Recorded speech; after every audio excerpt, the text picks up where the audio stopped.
J'espère que vous allez bien, j'espère que vous vous portez bien. En Algérie, tout ne se limite pas à l'emprisonnement de Boualem Sansal.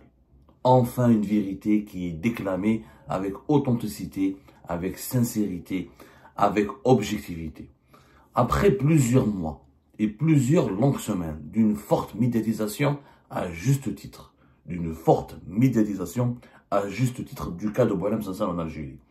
Emprisonné depuis le 16, arrêté d'abord le 16 novembre 2024 et emprisonné, placé sous mandat de dépôt une semaine plus tard. Et nous avons bien vu que, et de cela 3 jours, le 12 mars si je ne me trompe pas, il a été inculpé dans une nouvelle affaire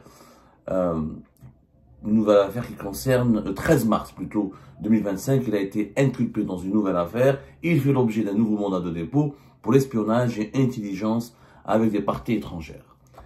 Les médias français, les institutions françaises, des médias européens, internationaux, des personnalités françaises, politiques, culturelles, des personnalités médiatiques, des partis politiques, des institutions politiques françaises, mais aussi le Parlement européen, des députés européens, des personnalités du monde de la culture en Europe et des personnalités du monde de la diplomatie et du monde même des affaires et des médias en Europe et en Occident se sont fortement mobilisés pour exiger la libération de Boualem Sansal et pour étriller, condamner, dénoncer, déplorer le pouvoir algérien, ses dérives dictatoriales et le totalitarisme en Algérie.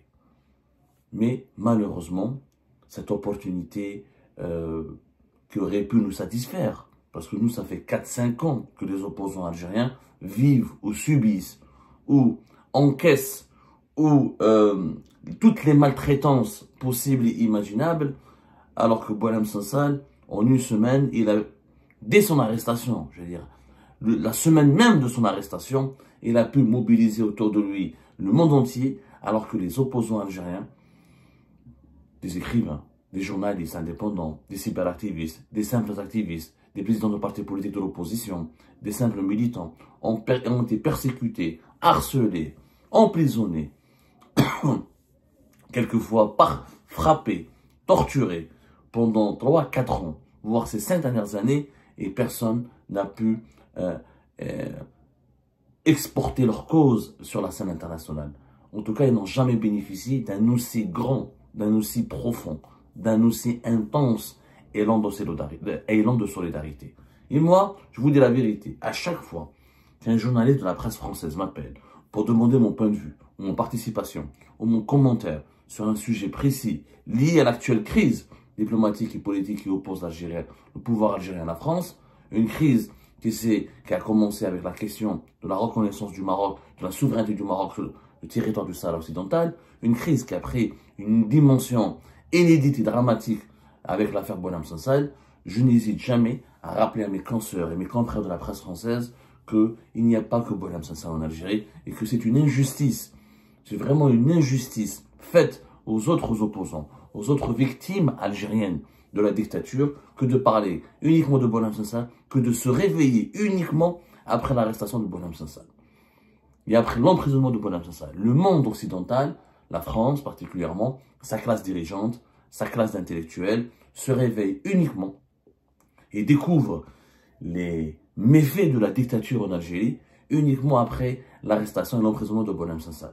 Ce qui s'est passé après, les gens l'ignorent. En tout cas, font semblant de l'ignorer. Alors que ça fait 4-5 ans que la persécution la plus brutale, la plus dure, qui cible particulièrement tous les opposants algériens, des écrivains, des journalistes indépendants, des simples cyberactivistes, ainsi que leurs familles et leurs proches. Et la personne en a parlé.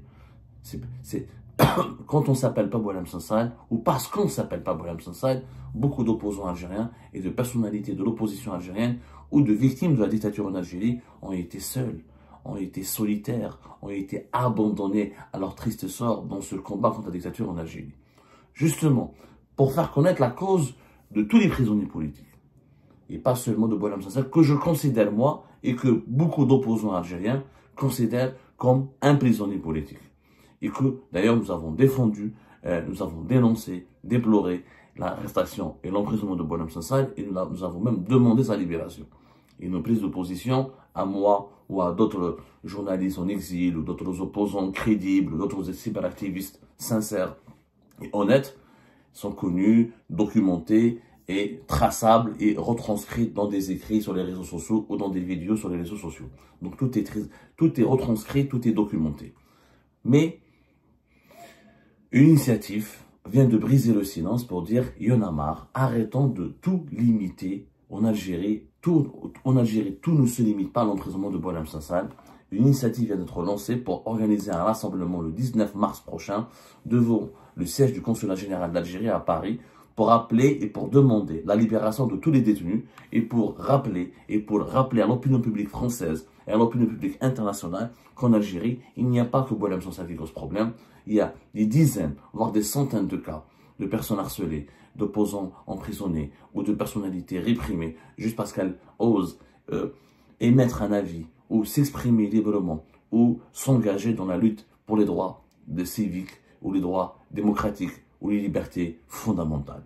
Cette initiative, c'est un rassemblement qui sera organisé par un collectif, par deux collectifs très respectables, franchement, que moi je respecte beaucoup, notamment Riposte Internationale.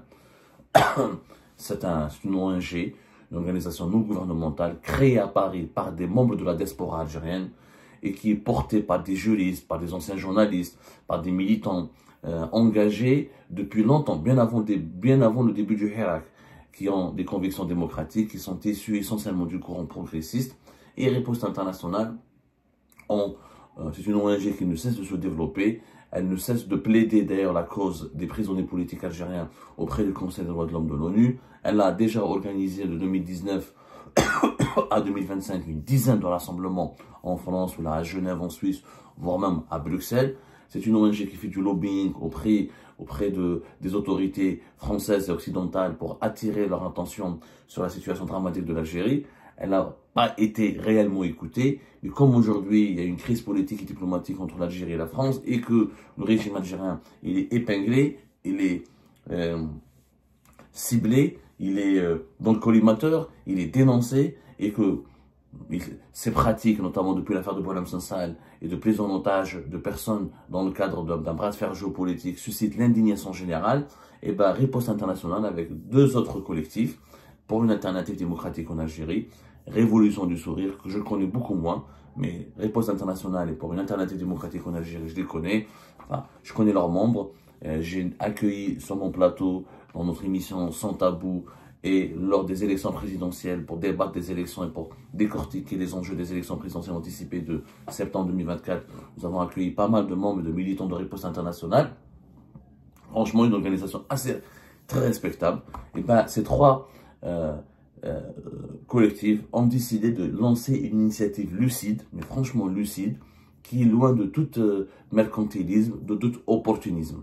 Le texte qui appelle à son rassemblement le 19 mars 2025 dans 3 jours, devant le consulat général d'Algérie à la place située à la tout près de la place de la Nation. Et le texte, il est très lucide, il est très neutre et il est même intelligent. Voilà ce que dit ce texte. Voilà ce que dit ce texte, excusez-moi. Le 19 mars, date historique du cessez-le-feu, marquant la fin de la colonisation française et célébrée cette année dans un contexte particulièrement troublé. L'Algérie et la France, qui ont signé les accords d'Évian, sont aujourd'hui engagés dans une guerre diplomatique sans précédent. Jamais l'histoire mal digérée entre les deux pays n'a été autant instrumentalisée. Jamais autant d'algérophobie ne s'est exprimée d'un côté et jamais de l'autre l'Algérie n'a autant dilapidé la grandeur de son capital symbolique révolutionnaire entre les mains de ceux qui se sont imposés comme ses représentants officiels. Donc le texte, il dénonce à la fois les dérives d'une certaine classe politique française qui nourrit un sentiment d'algérophobie, qui confond et qui utilise le bras de fer diplomatique et politique avec l'Algérie pour cibler, pour épingler, pour stigmatiser l'immigration algérienne et la communauté algérienne en France. Et ce texte condamne aussi les dérives des dirigeants algériens qui ne sont pas légitimes, qui sont des potentats et qui instrumentalisent leurs fonctions illégitimes à la tête de l'État algérien pour parler au nom de l'Algérie ou pour essayer de défendre leurs propres intérêts au lieu de défendre l'intérêt général de l'Algérie. Contrairement à ce qui est mis en lumière, les atteintes aux droits fondamentaux en Algérie ne se limite pas à l'emprisonnement de Boualem Sansal. Des centaines de citoyens sont injustement emprisonnés pour un simple post, un hashtag, un acte de solidarité. La répression ne date pas de quelques semaines, elle broie depuis des années des milliers de vies dans une indifférence complice. Et là, je ne peux qu'adhérer. Cette vérité, regardez, ils ont exprimé une vérité sans aucun radicalisme, sans violence, sans sectarisme. Ils ont juste dit la vérité.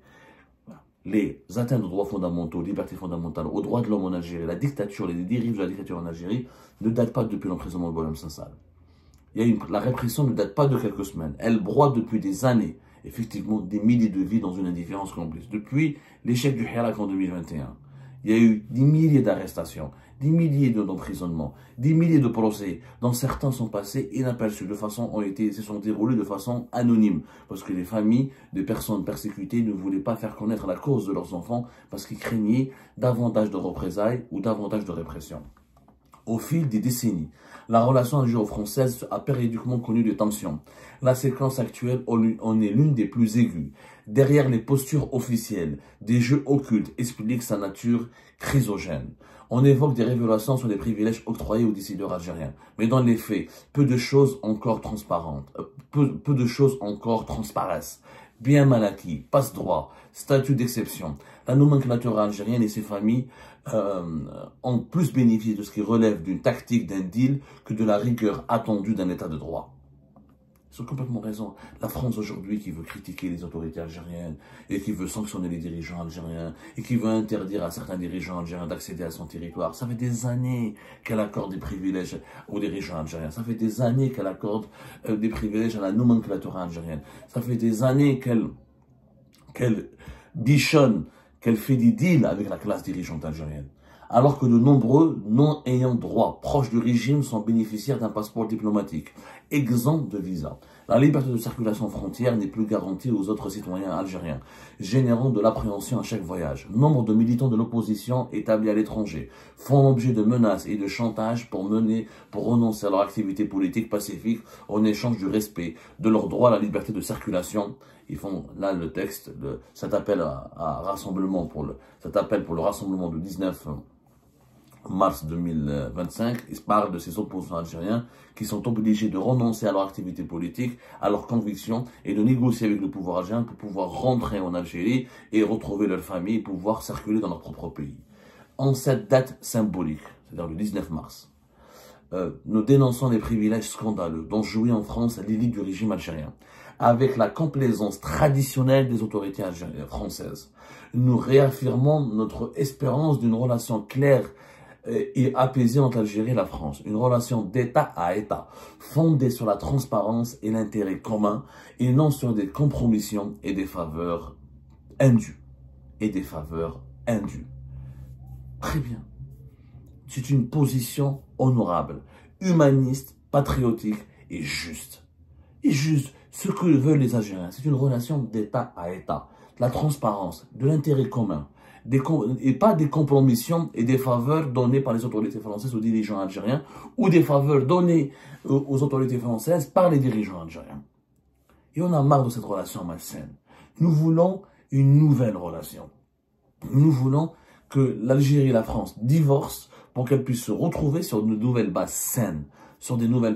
Il faut soutenir le peuple algérien, il faut être du côté du peuple algérien et non pas du côté du pouvoir algérien. Les pouvoirs sont éphémères, les peuples sont éternels. Voilà ce que ce rassemblement du 19 mars prochain a envie de délivrer comme message aux autorités françaises et aux autorités algériennes aussi, parce qu'il faut, dans ces revendications, cet appel à rassemblement qui est prévu donc devant le consulat d'Algérie à Paris, au niveau de la place de la Nation à 17h, 19 mars prochain, il défend les revendications suivantes. Libération de tous les détenus d'opinion, et pas uniquement de Boualem Sansal, mais de tous les détenus d'opinion. Le respect de la garantie de la liberté de circulation aux frontières, c'est-à-dire qu'on arrête d'interdire aux Algériens, aux opposants algériens, aux journalistes algériens qui sont en Algérie, qui veulent se déplacer, aux activistes algériens de ne pas quitter le pays en Algérie. Et qu'on arrête d'interdire aux opposants algériens et aux activistes algériens établis à l'étranger qu'on arrête de leur interdire de rentrer chez eux et de les menacer par des incarcérations, par des arrestations arbitraires et par des procès expéditifs pour les mettre en prison pendant de nombreuses années ou un nombre incalculable d'années juste parce qu'ils ont continué à s'engager politiquement contre les hauts responsables de l'actuel régime algérien. Une transition démocratique et l'instauration d'un état de droit respectueux des libertés. La fin des privilèges honteux, abusifs de la caste au pouvoir et de la gestion par la corruption.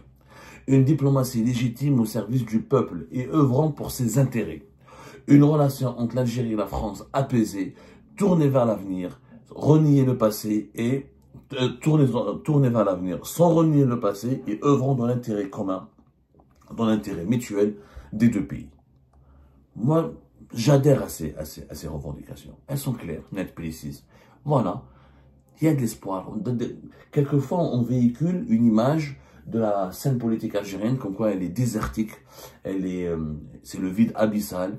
L'Algérie n'a pas d'opposition, elle n'a pas de classe politique, c'est pour ça qu'elle sombre dans la dictature, que nous n'avons pas d'autre choix que d'être une dictature, parce que nous n'avons pas des dirigeants politiques, ni des personnalités politiques, ni des structures politiques capables de produire du sens ou de l'intelligence. Et ben voilà, des militants sincères, qui parlent bien, qui ne sont pas radicaux, qui ne sont pas extrémistes, qui ne sont pas opportunistes, qui ne sont pas mercantiles, qui ont résumé parfaitement la situation du conflit actuel entre l'Algérie et la France et qui ont adopté une troisième voie, ni avec la France, ni avec le régime algérien, ni avec l'extrême droite en France ou la droite dure, ni avec les dirigeants corrompus et dictatoriaux algériens. Et une troisième voie est possible, celle d'une relation saine, basée sur la démocratie, l'intérêt mutuel, le respect mutuel, la liberté pour tous les détenus d'opinion, la liberté fondamentale pour tous les Algériens, pour toutes les Algériennes et les Algériens, un état de droit, un état de droit respectueux des libertés publiques et individuelles, la fin des privilèges de la classe dirigeante algérienne, la fin de la gestion par la corruption, une diplomatie légitime, pas une diplomatie qui œuvre pour les intérêts d'une caste des dirigeants, mais une diplomatie qui est légitime, ça veut dire qui œuvre pour l'intérêt général du peuple, l'intérêt général de l'Algérie, qui protège les intérêts stratégiques de l'Algérie, une relation apaisée et stratégique entre l'Algérie et la France, mais d'abord fondée sur l'intérêt mutuel des deux peuples, au lieu d'être fondée sur les intérêts mercantiles des deux classes dirigeantes algériennes et françaises. C'est lucide, c'est clair, c'est précis, c'est honnête. Et j'applaudis cette initiative. J'espère que vous serez nombreuses et nombreux à être là le 19 mars 2025. J'espère en tout cas, si vous ne pouvez pas être nombreuses et nombreux, on peut encourager ce genre d'initiative. On peut les soutenir. On peut les encourager. Surtout, il ne faut pas les diaboliser. Et surtout, il ne faut pas céder au chant des sirènes du pouvoir algérien qui considère que toute initiative contre lui à l'étranger émanerait d'un certain mouvement de harki ou de certains traîtres à la nation qui pactisent avec les puissances étrangères. Le texte de cet appel à rassemblement est très clair et très précis. C'est en se contentant de revendications légitimes, on parle de droit, on parle d'humanisme, on parle de patriotisme, on parle de l'intérêt général. Il n'y a pas de récupération politique par un quelconque cercle politique malveillant.